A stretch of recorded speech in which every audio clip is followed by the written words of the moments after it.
Felipe traz uma questão aqui. O mesmo se dá em relações de trabalho. Vivo relações difíceis no trabalho, vontade de sair, mas ao mesmo tempo ainda tento transformar a minha percepção sobre a situação. Felipe, tem diferenças, tá? Tem diferenças, mas não deixa de ter as suas conexões e pertinências, ok? Não deixa de ter.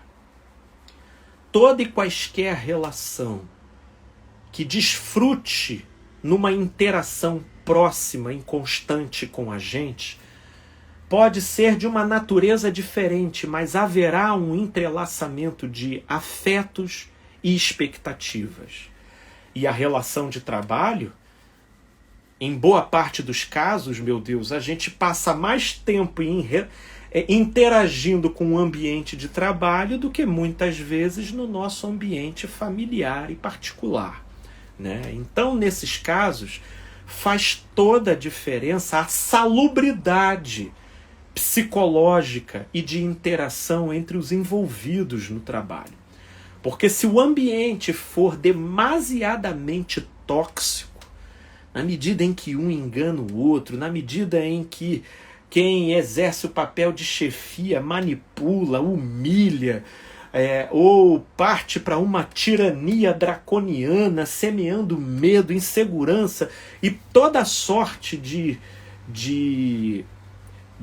influências e de atravessamentos negativos, meu amigo, a sua avaliação ela não é desprezível.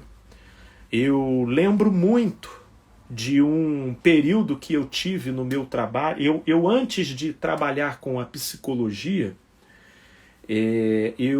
o meu primeiro trabalho foi como técnico em edificações e o meu último trabalho de carteira assinada foi numa multinacional que eu trabalhei, e eu fiquei ali no setor de obras, né? E olha, eu tive um gerente, meu pai do céu, muito complicado.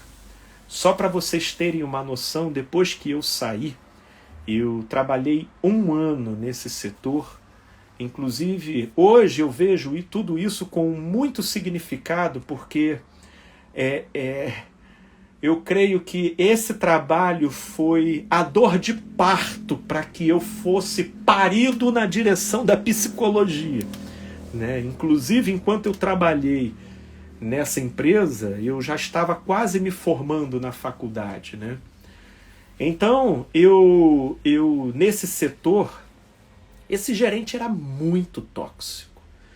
E ele sistematicamente humilhava, e ele falava, e ele tinha uma retórica muito boa, uma persuasão muito forte, e era com a gente, era com terceirizados, e a maneira como ele pressionava a gente para poder cobrar os terceirizados ia induzindo a gente a agir com os terceirizados da mesma maneira como ele agia. E havia uma certa satisfação mórbida nele em perceber que o jeito dele estava sendo reproduzido, né? E com o passar do tempo, eu ainda tendo dificuldade para identificar isso, eu fui me vendo cada vez mais grosseiro e grotesco. E olha, teve uma vez que foi um determinado terceirizado. Meu pai, inclusive, ele tinha tamanho e perfil para poder me encaçapar ali, mas porque ele não podia fazer isso, afinal, aquela empresa era um grande sustento para a empresa dele, ele era um terceirizado, prestando serviço lá para a gente.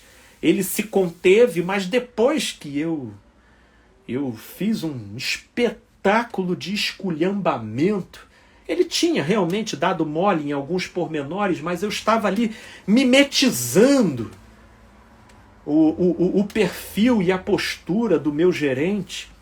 Quando eu saí e ele foi me ouvindo e pedindo desculpa, Felipe. Quando eu saí daquela situação, a minha consciência começou a me trucidar. Disse: Felipe, você não é assim. Você não é assim. Você está se monstrificando. Você está se deformando. E aí é que eu comecei a ficar premido por esses pensamentos. Eu falei: cara, eu estou me formando na psicologia. Essa empresa aqui é muito boa.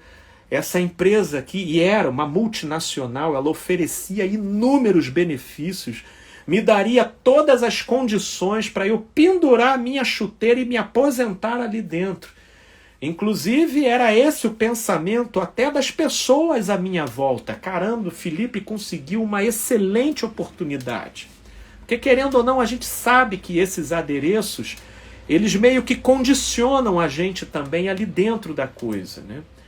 Mas eu pensei assim: velho, não é isso. A que preço eu vou ficar aqui? Que preço dará o homem pela sua própria alma? Do que adianta o homem ganhar o mundo inteiro e causar dano à sua própria alma?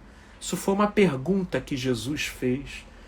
E eu falei: e eu estou me deformando aqui. Eu vou sair daqui o quê? Um protótipo desse gerente aqui? Não, de maneira nenhuma. E isso tudo aqui é muito entorpecedor, eu fico encurralado em determinadas situações. E ali, meu amigo, no meu caso, eu decidi sair. Foi aí que eu pedi uma demissão sumária. Inclusive foi até um tempo um tanto quanto antecipado, eu tinha planos de estender um pouco mais, até para não passar por certas dificuldades financeiras, mas enfim, não foi possível. Por uma questão de sanidade, eu preferi amputar aquele membro para que não comprometesse o corpo inteiro. Então, meu amigo, eu estou dando só essa ilustração, inclusive com a minha própria história, diante daquilo que possa ajudá-lo, viu?